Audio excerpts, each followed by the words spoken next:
खेड आळंदी विधानसभा मतदारसंघाचे महायुतीचे अधिकृत उमेदवार दिलीपराव मोहिते पाटील, त्यांच्या प्रचाराच्या सभेच्या निमित्तानं उपस्थित असणारे जे आपल्याकडे निरीक्षक म्हणून आलेले आहेत महेशभाई मोदी, प्रदीप गारटकर, अक्षय जाधव, शरद बुटे पाटील, कैलास सांडबोर, रामशेठ गावडे, शांताराम भोसले, निर्मलाताई पानसरे, प्रिया नारायणराव पवार, अरुण चांबारे, दिलीप नाईक नवरे, डीडी कोमणे भोसले, अरुण चौधरी, वैशाली जाधव, कैलास निंबोरे, धनंजय पठारे, राम गोरे, राजन परदेशी, विशाल पोतले, संजय रौंदळ, प्रकाश भुजबळ, अंकुशराव राक्षे, चंद्रशेखर शेटे, विलास कातोरे, वैभव परदेशी, मुजीब कावजी, सागर मनकर, किरण कोटकर, सर्व उपस्थित आमच्या भाजपचे, राष्ट्रवादीचे, आरपी आठवलेचे, शिवसेनेचे, महाविकास आघाडीचे सर्व सन्मान्य आजी माजी पदाधिकारी, माझ्या तालुक्यातील जमलेले सगळे मतदार बंधू भगिनी, माझ्या माय माऊली, माझे बांधव, माझे तरुण सहकारी आणि पत्रकार मित्रांनो, वेळ झालेला आहे। मला ही सभा उरकून विमानाने नाशिकला जायचंय। नाशिकला अजून एक माझ्या 2 सभा आहेत, त्यामुळं थोडंसं मी फार आवर्त घ्यायचा प्रयत्न केलाय। मी दिलीपरावांना विनंती केली, दिलीपराव एकटे बोला, बाकीच्यांनाही बोलायचं होतं। निवडणुका जाहीर झाल्या, महाराष्ट्रामध्ये आता अंतिम टप्प्यावर निवडणुका आल्या, अनेक नेते आले, अनेक राज्यातले नेते फिरतायत, आपली आपली भूमिका मांडतायत, मतदार समजून घेतोय आणि त्याचं मन पक्क करतोय की उद्या कुणाला मतदान करायचं। तुम्हाला सगळ्यांना माहिती आहे, या मतदारसंघातनं अनेकदा तुम्ही दिलीपराव मोहिते पाटलांना निवडून दिलं। अनेक सहकारी आता इथं एकत्र स्टेजवर दिसतायत। खूप जणांनी मनाचा मोठेपणा दाखवला आणि महायुतीचा एक उमेदवार महाराष्ट्रातनं निवडून जाणं आणि चांगल्या मताधिक्याने महायुती पुन्हा सरकार स्थापन करण्याच्या संबंधित 250 पेक्षा जास्त जागा आपल्या निवडून येणं, ह्याकरता एकनाथराव शिंदे, देवेंद्रजी, मी आणि सगळे टीम आमची काम करते। पंतप्रधान येऊन गेले, केंद्रीय मंत्री येऊन गेले, विरोधी पक्ष नेते देशाचे त्यांनी विरोध करून गेले, त्यांचे इतर नेते येऊन गेले, हे चालत असतं। परंतु आपण बघितलं पाहिजे की गेल्या 5 वर्षामध्ये काय झालं। नैसर्गिक संकट आलं, कोरोना आला, वेगवेगळ्या प्रकारची संकट आली, आमची माणसं डोळ्यात देखत कोरोनाच्या आजारामुळे आपल्याला सोडून जायला लागली। लोकांना वेदना होत होत्या, आम्हाला वेदना होत होत्या आणि आम्ही त्याच्यातनं पूर्णपणे लक्ष घातलं। पहिला माणूस जगला पाहिजे, त्याला मदत झाली पाहिजे, त्याला ऑक्सिजन मिळाला पाहिजे, त्याला ॲम्ब्युलन्स मिळाली पाहिजे, त्याला बेड मिळाला पाहिजे, त्याला व्हेंटिलेटर मिळाला पाहिजे, त्याला जी काही त्याची गरज आहे, रेमडेसिवीर इंजेक्शन असेल किंवा वॅक्सिन असेल, हे देण्याचं काम आम्ही केलं। ह्या 5 वर्षाच्या काळामध्ये आम्हाला काही चढ उतार पाहावे लागले। सुरुवातीला सरकार होतं, त्याच्यानंतर काही कारणाने ते सरकार 2.5 वर्षांनी पडलं, त्याच्यानंतर महायुतीचं सरकार आलं, आम्ही 1 वर्ष विरोधी पक्षामध्ये राहिलो। परंतु हे सगळे आमदार मला म्हणायचे, सगळे भुजबळ साहेब असतील, दिलीप वळसे पाटील असतील, हसन मुश्रीफ असतील, प्रफुल्ल पटेल असतील, सुनील तटकरे असतील, धनंजय मुंडे असतील आणि सगळे आमचे आमदार असतील, किंवा दादा विकासाच्या करता आपण सरकारमध्ये गेलं पाहिजे, राज्याचा सर्वांगीण विकास आपण केला पाहिजे। आमच्या मतदारसंघातले शब्द आम्ही जे लोकांना दिलेले ते पूर्ण करायचं असेल तर काम झालं पाहिजे। आपण कामाची माणसं आहे आणि त्याच्यातून खेडचे आमदार म्हणायचे की माझ्या ह्या विधानसभा मतदारसंघाच्या प्रश्नाची सोडवणूक झाली पाहिजे। प्रचंड लोकसंख्या वाढतीये, मोठ्या प्रमाणावर इंडस्ट्री वाढतीये, परराज्यातले लोक इथं भरपूर आलेत, तुमच्या माझ्या खेडचे तर लोक आहेच, कामाधंद्याच्या नोकरीच्या निमित्तानं बाहेरच्या जिल्ह्यातून तालुक्यातून लोक येत आहेत आणि त्याच्यामुळं एक वेगळ्या प्रकारचं वातावरण इथं आपल्याला सगळ्यांना पाहायला मिळतंय। ट्रॅफिकच्या बद्दलचे प्रश्न आहेत, त्याच्या संदर्भामध्ये कायदा सुव्यवस्था चांगली ठेवण्याच्या बद्दलचे प्रश्न आहेत, पिण्याच्या पाण्याच्या बद्दलचे प्रश्न आहेत, कचऱ्याच्या बद्दलचे प्रश्न आहेत, वेगवेगळ्या पठारावर त्या ठिकाणी पाणी देण्याच्या बद्दलचे आपले प्रश्न आहेत। आपला आदिवासी भाग जसा उल्लेख मगाशी दिलीपराव मोहिते पाटलांनी केला, दिलीपराव मोहित्यांनी केला, त्याच्या संदर्भातले प्रश्न आहेत आणि सगळे प्रश्न सोडवायचे म्हटलं तर केंद्रात आता आपल्या विचाराचं सरकार अडून 4.5 वर्ष राहिलेलं आहे. परवा पुण्याच्या सभेमध्ये माझी आणि मोदी साहेबांची त्या ठिकाणी आम्ही चर्चा केली. मोदी साहेब मला विचारत होते आज काय परिस्थिती आहे, कशा पद्धतीनं लोकांची अपेक्षा आहे. मागं त्यांनी विचारलं त्यावेळेस सांगितलं की आपल्याला फार मोठा फटका 0.6% मतं कमी पडली, परंतु एनडीएचे खूप मोठे खासदार हे आपल्या महाराष्ट्रातनं पराभूत झाले आणि त्याच्यामुळं थोडी चलबिचल झाली. आम्ही न घाबरून जाता न खचून जाता कारण काय शोधायचा प्रयत्न केला. कारण पहिलं आलं, कांदा निर्यात बंदी उठवली नाही, त्याचा झटका कांद्यावाल्यांनी असाच दिला की न सांगितलेलं बरं. आणि तो इथं नाही, नाशिक, नगर, पुणे, सोलापूर, सातारा या सगळ्या बेल्टमध्ये. कारण कांद्याचं पीक घेणारा वर्ग मोठा आहे, कांदा उत्पादक मोठा आहे. कांदा निर्यात बंदी उठवली, ते म्हणले ठीक आहे आता आपण उठवली. आता भाव चांगले मिळतात की नाही, एक काम झालं की नाही, महत्वाचं काम होतं त्या काळामध्ये ज्यामुळं तुम्ही आमच्यापासून जरा रागावला, तुम्हाला तो अधिकार आहे. आपण घरातली माणसं, आपण परिवारातली माणसं, रागवल्याशिवाय आम्हाला पण कळत नाही. पण ते रागवताना थोडं दमानी एकदम सीटच पाडून टाकतात. सरा थोडासा चिमटा काढा ना, आपण लय झटका जोरात देतात. असा झटका देऊ नका. त्याच्यामध्ये आपण एकमेकाला समजून उमजून घेऊया.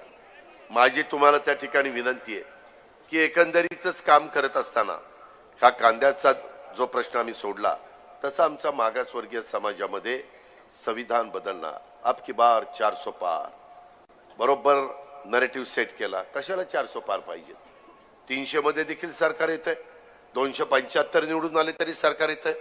अब की बार 400 पार कशा करता? तर संविधान बदलायचंय, घटना बदलायची, आरक्षण काढायचंय, सगळं काही करून टाकायचंय. बरं ती असं का पर्क्युलेट झालं आमच्या मागासवर्गीय समाजात?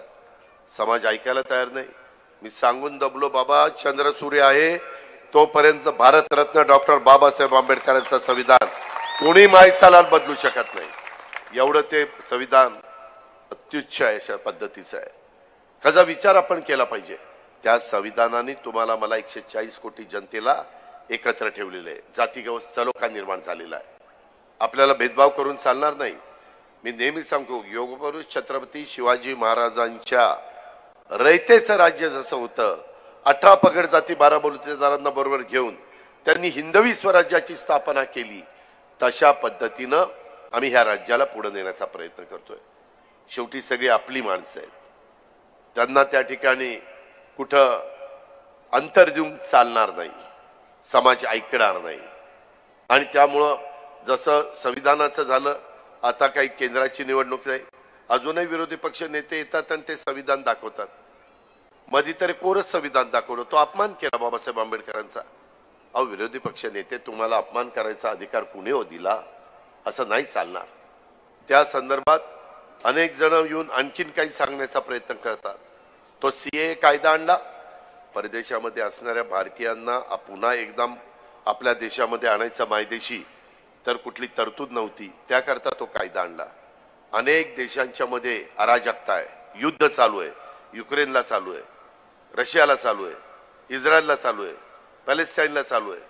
तिथं मध्ये बांगलादेशमध्ये काय घडलं? पंतप्रधानच निघून गेले, रातोरात विमानात बसून गेले. राष्ट्रपती पळून गेले श्रीलंकेचे, त्यांच्या बंगल्यात जाऊन लोक त्या स्विमिंग पूल मध्ये डुंबत बसली. काय काय केलं सांगू नका. अशा प्रकारच्या घटना घडतात. तिथं आपले असणारे भारतीय घाबरून गेले.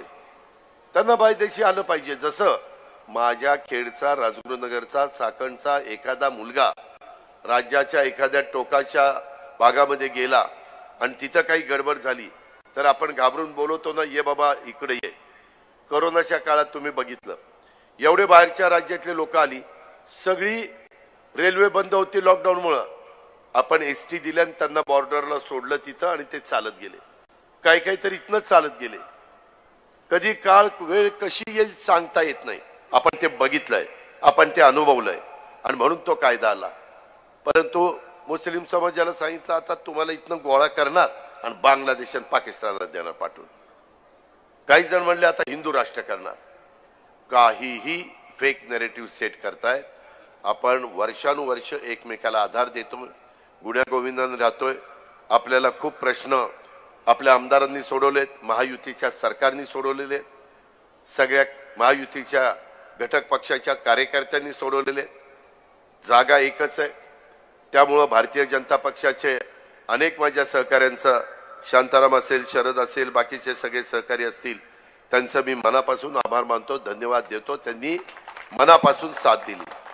मला माहिती आहे की त्यांचं दिलीप मोहित्यांचं किती सख्य मला चांगलं माहिती आहे, कारण ही सगळी एक काळी माझ्याकडेच होती. त्याच्यामुळं मला सगळ्यांचं अंडी पिल्लं म्हणत नाही, पण बरंच काही माहिती आहे. त्यामध्ये अरे मध्येच काय रे तुला हुकी येते. त्यामध्ये अक्षय जाधव आमच्या शिवसेना शिंदे गटाचे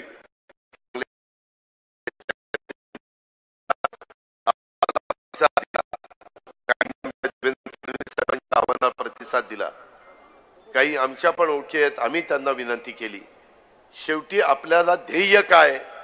आज आमच्या महायुतीच्या सगळ्या घटक पक्षांचं ध्येय राज्यामध्ये पुन्हा महायुतीचं सरकार आणायचं.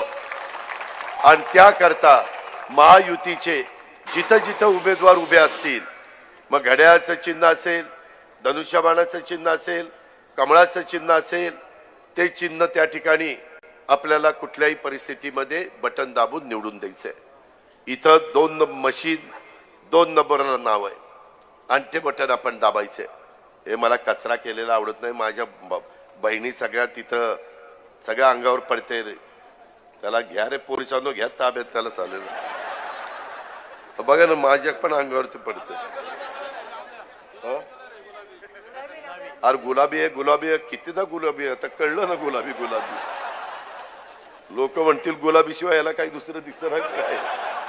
अरे गुलाबी बरोबर पिवळं दिसलं पाहिजे, भगवं दिसलं पाहिजे, हिरवं दिसलं पाहिजे, निळं दिसलं पाहिजे.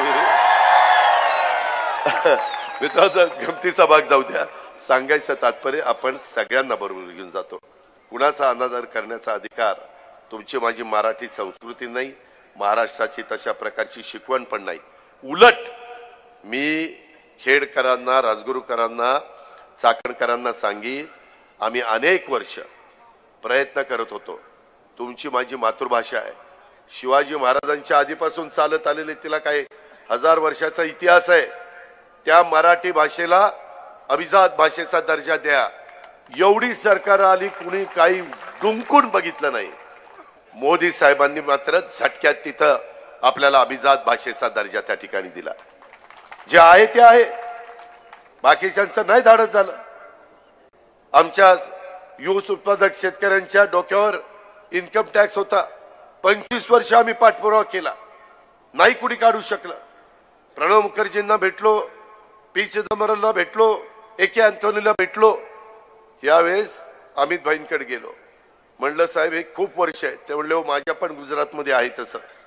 म्हणले काढलं पाहिजे, काढूया म्हणले. मागची लोक ते द्यायची. अमित भाईंचा असा झटका केला, त्यांनी सगळं काढूनच टाकलं.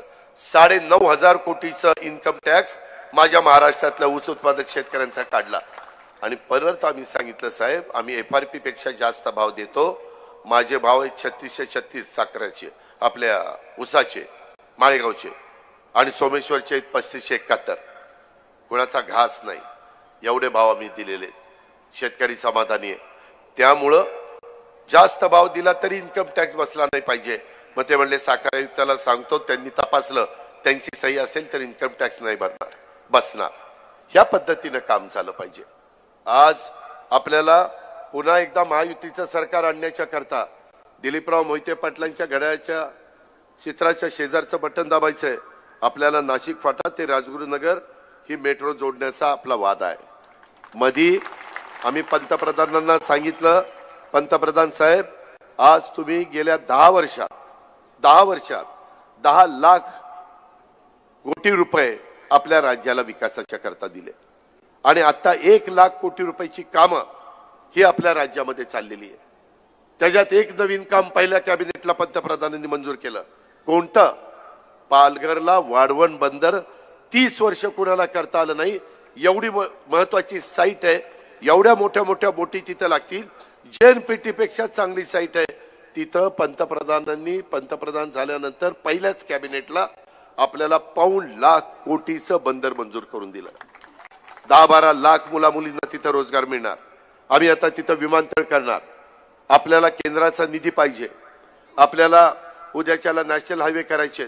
आपल्याला मेट्रो वाढवायची. मेट्रोला 20% पैसा त्यांचा असतो, 20% राज्य सरकारचा, 10% तिथल्या स्थानिकचा आणि 50% आपण कर्ज काढतो. आज ती पुण्याची मेट्रो पण आपल्याला पार चाकणपर्यंत पुढे आणायची. कारण कशा प्रकारची ट्रॅफिक आहे तुम्ही बघताय. तिकडं पार आपल्याला वाघोलीच्या तिकडे न्यायची, तिकडे सासवडला न्यायची, इकडे भुगावपर्यंत न्यायची, अशा तिकडे कात्रज पर्यंत न्यायची. हे आपलं काम आहे. हे केल्याशिवाय गत्यंतर नाही. प्रचंड लोकसंख्या वाढतीये, गाड्यांचं प्रमाण वाढतंय. आता मधी सगळ्यांनी सांगितलं दादा या चौकात खूप गर्दी होती, चौक मोकळे करा. काही टपरेवाल्यांना काढावं लागलं. ते नाराज होतात. चौक मोठे करायचे म्हटले तर अतिक्रमण काढावी लागतात. सगळ्यांना खुश ठेवून कुठलंच काम करता येत नाही. मी 25 वर्ष पिंपरी चिंचवड महानगरपालिका बघितली. तिथेही मी मोठे रस्ते केले, फ्लायओव्हर केले, डबल फ्लायओव्हर केले, अनेक गोष्टी केल्या. तुम्ही सगळे साक्षीदार आहेत. पण जुना पुणे मुंबई रस्ता करताना तुम्हाला आठवत असेल राजगुरुनगरवाल्यांनो, चाकणवाल्यांनो, स्वतः माऊली लांडगेचं घर मध्ये आलं. आमदाराचं घर पहिलं मला काढावं लागलं. आठवा जरा. पुण्यावरून आलो ना की आमदारांचं घर तिथं मध्येच होतं, कासारवाडी. ते काढावं लागलं. आम्ही सुरुवात आमच्यापासून करतो. उद्या कोणी म्हणायला नको अरे ह्यांची माणसं बाजू त्यांचं वाचवतात आणि आम्हाला चिरडतात. ही आमची नीती नाही. हे पण आपण सगळ्यांनी लक्षामध्ये ठेवावं. आणि ह्याच्यातून आज हे मेट्रो आपला नाशिक फाटा ते राजगुरुनगर, चाकण राजगुरुनगर, आळंदी महानगरपालिका करण्याचा आपल्याला विचार करायचा आहे. आपल्याला करावं लागेल. मधी एवढं पिंपरी चिंचवड मोठं झालंय, पुणे मोठं झालंय. आपल्याला ही महानगरपालिका केल्याशिवाय माझ्या अजून एक महानगरपालिका डोक्यात आहे, हडपसर, तिकडं वाघोली, तिकडं मांजरी, तिकडं लोणी काळभोर, तिकडं उरळी कांचन, तो सगळा भाग. एवढे भाग मोठे झाले, एवढी लोकसंख्या वाढली. शेवटी सुविधा दिल्याशिवाय लोकांचे प्रश्न सुटत नाहीत. आपल्याला पण आळंदी महानगरपालिका, चाकण राजगुरू महानगरपालिका त्या ठिकाणी करावी लागणार आहे. बोरगिरी ते भीमाशंकर एलिव्हेटेड ब्रिजचं काम हे आपल्याला करावं लागणार आहे. शिवडी कर्जत आंबोली शिरोली ते शिरूर महामार्ग 12,000 कोटींचा शासकीय खर्चाने तयार करण्याचा आणि पुणे नाशिक हायवे तळेगाव चाकण शिक्रापूर महामार्ग पूर्ण करण्याचा, हे सगळे वादे मी तुमच्या पुढे करतो. हा अजितदादाचा वादा आहे. सरकार आमचं महायुतीचं येऊ द्या, तिथं आमदाराला निवडून द्या. आमदाराला निवडून दिल्यानंतर काय करणार हे मी तुम्हाला सांगतोय. खेड आळंदी विधानसभा मतदारसंघामध्ये MIDC आणि इतर औद्योगिक क्षेत्रात स्थानिक भूमिपुत्रांना रोजगार मध्ये प्राधान्य देण्याचा वादा. खेड तालुक्यात प्रशासकीय इमारत, कृषी भवन आणि इतर सुसज्ज कार्यालय उभारण्याचा वादा. शेतीला दिवसा मोफत वीज देण्याचा वादा. दिवसा, आता तर 3, 5, 7.5 दिलेलेच आहे, पण दिवसा रात्री आहे. आता ते दिवसा द्यायचं आहे. त्याच्यामध्ये असं म्हणलं ना तर अजिबात देणार नाही. गा बसा, गप्पा बसा. आवाज काढला तर नाही देणार. मी शब्दाचा पक्का बोलू ना, गप्पा बसायचा. त्यामध्ये कळमोडी प्रकल्पाचं पाणी आपल्याला पूर्व भागात पूर, कनेरसर, वरुडे, वाकळवाडी, वापगाव, जरेवाडी, माझा जैदवाडी, कानेवाडी ते तिनेवाडी व आदिवासी उपसा सिंचन एकलरे, आंबेकरवाडी, शेदुर्ली, चिखलगाव व इतर योजना आपल्याला पूर्ण करायचा आपला वादा आहे. महिला सक्षमीकरणाच्या करता, आर्थिक उन्नती करण्याच्या करता लाडकी बहीण योजना ही पुढे आपल्याला कायम त्या ठिकाणी चालू ठेवायची. अरे थांब ना, मी खरंच सांगतो तुम्हाला, महाराष्ट्र मला ओळखतो. मी जर तुम्ही तसं म्हणलं ना, मी नक्की म्हणेल बाहेरचा आलाय आणि हा असं म्हणतोय याचा अर्थ याला दिवा मिळू नये. तसा बोलला की अजित देणार नाही म्हणून तो बोलतोय. गाप बसायचं. त्याच्यामध्ये अशा या सगळ्या गोष्टी आहेत. मी येतो शेवटी, तुमच्या मनात काय त्याच्याबद्दल मी येतो. एकंदरीतच आम्ही बहिणींना 1,17,000 बहिणींना आम्ही आजपर्यंत लाडकी बहीण योजना दिली. एकनाथराव, देवेंद्रजी, आम्ही सगळ्यांनी बजेटमध्ये व्यवस्थित तरतूद केली. आम्ही आमच्या शेतकऱ्यांना 15,000 कोटीची 44 लाख शेतकऱ्यांना ती वीज माफीची योजना दिली. माझ्या बहिणींना 45,000 कोटी रुपये आम्ही वर्षाला खर्च करतोय. त्याच्यामध्ये मुलींना मोफत शिक्षणाची 50% होतं ते 100% केलं. 3 गॅस सिलेंडर फ्रीची योजना दिली. मुलगी जन्माला आल्यानंतर 18 वर्षाची होईपर्यंत 1,01,000 त्या मुलीला टप्प्याटप्प्यामध्ये मिळतील ही योजना दिली. 1 रुपयामध्ये पीक विम्याची योजना दिली. त्या संदर्भामध्ये माझ्या शेतकऱ्यांच्या करता दुधाचा व्यवसाय आहे त्यांना 5 रुपये आधी अनुदान दिलं. आता 1 ऑक्टोबर पासून ते 7 रुपये गाईच्या दुधाला केलेले आहेत. त्याच्यावर शेतकऱ्यांचा फायदा आहे. काही शेतकरी म्हणतात दादा काही पैसे बाकी राहिलेत, आचारसंहितेच्या काळामध्ये तुमच्या अकाउंटला जास्त लगेच पैसे टाकता येत नाही. माझ्या मायमाऊलीच्या अकाउंटला पैसे टाकले. दिवाळी 1, 2, 3 तारखेला होती. ती 1, 2, 3 तारखेच्या दिवाळी आणि आचारसंहिता सुरू व्हायच्या आत काहींच्या खात्यावर 7,500 आले, काहींच्या खात्यावर 4,500 आले. पहिले 3,000 ज्यांना मिळाले त्यांना 4,500. अशा पद्धतीनं आम्ही वचनपूर्तीचं काम करणारे कार्यकर्ते आहोत. आम्ही माझ्या मायमाऊलींना फसवणार नाही. हे म्हणतात की हे पैसे देणार नाही. अरे शाळेंनो, तुमच्या अनेक वर्ष सरकार होती, तुम्ही आमच्या बहिणींना 1.25 रुपये तरी टाकणार करे, 1.25 रुपये. आणि आम्ही आज 1,500 रुपये देतो. तुम्हाला काय 1,500 रुपयाची किंमत माहिती आहे? जी दिवसभर काम करून जिची संध्याकाळी चूल पेटते तिला 1,500 रुपयाची किंमत माहिती आहे. रोजगार हमीच्या कामावर कुरपणीला जाणारी, झाडू पोछा करणारी, धुणं भांडी करणारी, स्वयंपाक करणारी, झोपडपट्टीमध्ये राहणारी माझी गरीब माऊली, माझी गरीब बहीण, तिला त्याची किंमत माहिती आहे. मोठ्यांना नाही करायचं त्यांची किंमत. आणि म्हणून आज त्यांना सबल करण्याचं, सक्षम करण्याचं काम आम्ही करतोय. मी सहज बघत होतो आपल्या इथं जवळपास 1,17,000 आणि आपले मतदार किती आहेत? 3.25 लाख. म्हणजे साधारण 3 लोकांच्या मागे एक महिलेला, 3 मतदारांच्या मागे एका महिलेला साधारण पैसे त्या ठिकाणी मिळतात. अशा पद्धतीची किमया फक्त महायुतीचं सरकारच करू शकतं. हे आपल्याला नाकारता येणार नाही, विसरता येणार नाही. आणि मी तुम्हाला सगळ्यांना सांगतो की हे पुढे चालू ठेवायचं असेल, हे पुढे चालू ठेवायचं असेल पुढे 5 वर्ष, तर ते तुमच्या हातात आहे. तुम्ही म्हणाल कसं? ते असं की महायुतीचं सरकार आणण्याच्या करता जेवढे महायुतीचे आमदार आहेत त्यांना विजयी करा. इथं तुम्हाला घड्याळाच्या चित्राच्या शेजारचं बटन दाबलं की महायुतीचा आमदार निवडून येणार, सरकार राज्यात येणार. सरकार राज्यात आल्यानंतर तुमची योजना पुढे 5 वर्ष चालू राहणार. तुमचं वीज माफीचं धोरण पुढे 5 वर्ष चालू राहणार. दुधाचे दर उतरतील त्यावेळेस तुम्हाला इन्सेंटिव्ह चालू राहणार. कांदा निर्यात बंदी ती आम्ही उठलेलीच आहे. अशा ज्या गोष्टी आहेत त्या गोष्टीच्या करता आम्ही तुम्हाला मदत करतोय. माझ्या युवा युवतींच्या करता 6,000, 8,000, 10,000 रुपयाचा स्टायपेंड आम्ही सुरू केलाय. तो कशा करता केलाय की त्यांनी त्याचा कोर्स करावा 6 महिन्याचा. पैसे आम्ही देणार, आम्ही नंतर सर्टिफिकेट देऊ.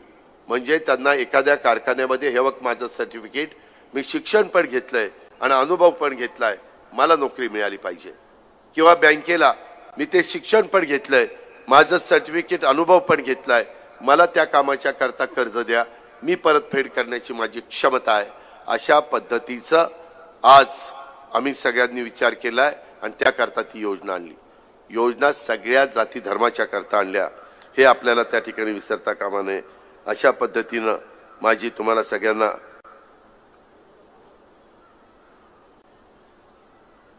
अशा पद्धतीनं तुम्हाला सांगतात. मला एक कोणी सांगितलं की इथं शरद बुट्टे पाटील भाजपचे नेते हे विकासात्मक मुद्द्याबद्दल बोलून विरोधक कसे निष्क्रिय आहेत हे जनतेसमोर मांडतात, म्हणून त्यांना टार्गेट केले जातं, त्यांच्यावर वैयक्तिक टीका केली जाते.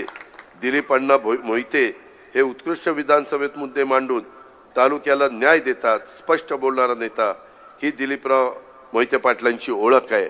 अशा पद्धतीनं त्यांना मध्ये पुरस्कार पण मिळाला. कसं उत्कृष्ट वक्ता, चांगलं भाषण केलं त्या पद्धतीनं. ही चांगलं भाषण म्हणजे समोरच्याला सोडूनच काढतोय बाबा. आता काय सांगायचं, ते बोलायला लागला की मंत्री अशी खाली माना घालतात. यायला कुणावर येते पाळी, कुणावर येते पाळी, कुणावर येते पाळी. माझ्यावर यायचं कारण नाही, कारण माझा माणूस आहे, मी आपला साजा बघत असताय. मित्रांनो, गमतीचा भाग जाऊ द्या, परंतु खरोखरीच ज्या पद्धतीनं त्यांचा पाठपुरावा चालतो ते स्पष्ट बोलणार आहेत. कधी कधी लोकांना वाईट वाटतं की काय बाबा हे सांगतात, परंतु तुमचे हेलपाटे वाचवण्याच्या करता, तुमचं काम मार्गी लावण्याच्या करता असं त्या ठिकाणी बोलावं लागतं. ही पण गोष्ट तुम्ही सगळ्यांनी या निमित्तानं ध्यानामध्ये घ्या. आज माझ्या खेड तालुक्यामध्ये 3 महत्वाची धरणं झाली. त्यावेळी माझ्या खेड तालुक्यातील जनतेचा पूर्ण हक्क आहे. तालुक्यातील गरज भागून जो उर्वरित कोठार आहे तो इतर ठिकाणी दिला तर तालुक्याचं काही म्हणणं नाही. माझा चास कमानचा जो कॅनल आहे त्याला तर लाईनिंग करायचं राहिलेलं आहे. 72च्या दुष्काळात झाला, सगळं बदा गळतं येते, पुढं पाणीच जात नाही. त्याच्यामुळं तुम्हालाही तिथं पाण्याची कमतरता राहणार नाही. तिथं लाईनिंग करताना मी आजच सांगतो, कधी कधी तुम्हाला भीती वाटते तिथं लाईनिंग केलं की आमच्या विहिरी आटतील, तिथं लाईनिंग केलं तर आमचे बोर आटतील. तसं होणार नाही. लाईनिंग करत असताना काही ठिकाणी जिथं ओढे नाले आहेत तिथं आपण एस्केप करू, आणि ते एस्केपला थोडं पाणी सोडलं की पाझर तिथं चालेल आणि लोकांना शेतीला पिण्याला पाणी कमी पडणार नाही. तुम्हाला मी सांगतो, एवढ्या नवीन नवीन गोष्टी, एवढा रिसर्च झालाय, खूप काही तुमच्या करता येऊ शकतं. फक्त ते पदरामध्ये पाडून घेण्याची आपली सगळ्यांची त्या ठिकाणी तयारी असली पाहिजे. हे मला या निमित्तानं आपल्याला आवर्जून सांगायचं. मला काल काही मान्यवर आलेले होते, त्याच्यामध्ये त्यांनी त्या ठिकाणी दिलीप मोहिते पाटलांच्यावर टीका केली, परंतु मला कळत नाही की 2019ला याच ठिकाणी दिलीपरावांच्या सभा झाली आणि त्यावेळेस खेड तालुक्यामध्ये प्रचंड वाढलेली गुंडगिरी फक्त दिलीप मोहितेच मोडून काढू शकतात. त्यांच्यात ती धमक आहे, म्हणून त्यांना उमेदवारी दिलेली आहे. तुम्ही त्यांना निवडून द्या, ते इथली गुंडगिरी व दहशत मोडून काढतील आणि इथल्या दहशतीला मुकाबला करतील असं त्या ठिकाणी सांगण्यात आलेलं होतं. हे 2019ला सांगितलं. मी आज आपल्याला सांगतो, आता पुन्हा 5 वर्षाकरता निवडून द्या. दिलीपराव दहशत गुंडगिरी मोडून काढतील, त्यामध्ये कुठली पण अडचण येणार नाही. या आमदारांच्या मध्ये ती धमक आहे. मी पण पोलिसांची मदत त्या ठिकाणी देईल. जे चुकीचं असेल ते चुकीचं, ते कुणी का असना, सीपीला सांगेल, एसपीला सांगेल, जे कोणी PI PSI असतील त्यांना त्या ठिकाणी सांगेल. त्याबद्दल दुमत असायचं काही कारण नाही, त्याबद्दल आपण काळजी करू नका. अजूनही आरोग्याच्या बद्दल, अजूनही शिक्षणाच्या बद्दल, अजूनही इतर कुठल्या कामाच्या संदर्भामध्ये हे प्रश्न सोडवण्याच्या करता देखील आपल्याला राज्य सरकार आपल्या विचाराचं असलं तर त्याच्यामध्ये अडचण येत नाही. कारण केंद्र सरकार आपल्या पाठीशी आहे, केंद्र सरकार आपल्याला मदत करायला तयार आहे. आणि म्हणून माझी तुम्हाला सगळ्यांना सांगणं आहे, आपण प्रचंड संख्येने आलेला आहात. खूप काही गोष्टी अजूनही सांगण्यासारख्या आहेत. माझी तुम्हाला एवढीच आग्रहाची विनंती आहे, नम्रतेची विनंती, कळकळीची विनंती आहे. हे सगळे आमचे भाजप, शिवसेना, राष्ट्रवादी, RPI एकाच स्टेजवर बघितल्यानंतर आता हे सगळे एक आलेले आहेत. आता समोर काही नाही असं समजण्याचं कारण नाही. निवडणूक कधी एकतर्फी नसते. आपण अतिशय काळजी घेऊन निवडणूक लढवायची असते. ही गोष्ट लक्षात ठेवा. समोरचा माणूस तुल्यबळ आहे असंच समजायचं असतं आणि निवडणूक लढवायची असते. आचारसंहितेचा तंतोतंत पालन करून ते करायचं असतं. खेड राजगुरूकरांनो, तुम्ही तुमचं काम करा. मी आपल्याला सगळ्यांना शब्द देतो, यावेळेस माझ्या जोडीला दिलीपराव मोहिते पाटलांना मंत्रिमंडळामध्ये घेण्याच्या करता मी त्या ठिकाणी कमी पडणार नाही, हा शब्द मी तुम्हाला देतो. पण तुम्ही लाखाच्या मताधिक्याने त्याला निवडून दिलं पाहिजे. प्रचंड मताधिक्याने विजयी तुम्ही करा. आणि माझ्या बाकीच्या मित्रपक्षांना सांगतो, उद्याच्याला हे आमदार झाले, हे बाकीचे पदाधिकारी झाले, तर आमचं काय, उद्या काहींना जिल्हा परिषद लागते, तालुका पंचायत लागते, कुणाला मार्केट कमिटी लागते, कुणाला बँक लागते, कुणाला दूध संघ लागतो, वेगवेगळी पदं आहेत. ती पदाच्या मध्ये देखील आपण एकत्र बसू. ज्याच्यातनं माझ्या खेड तालुक्याचं भलं होणार आहे ते करण्याच्या करता आपण त्याच्यामध्ये निश्चितपणे पुढे त्या ठिकाणी जाऊ. मी श्री अमर मच्छिंद्र बोराडे हे खेड आळंदी विधानसभेमध्ये अपक्ष म्हणून उमेदवार आहेत. खेड तालुका आदर्श समाजसेवक आहेत. तालुक्यातील आमदार श्री दिलीप अण्णा मोहिते पाटील यांच्या प्रेमामुळं राज्याचे उपमुख्यमंत्री नामदार अजित पवार यांच्या उपस्थितीत मी अण्णांना बिनशर्त जाहीर पाठिंबा देत आहे. आजपासून त्यांच्या प्रचारात सामील होत नाही. धन्यवाद. मला काही कळना, अमर बोराडेला प्रेम मिळतंय, मला प्रेम मिळना.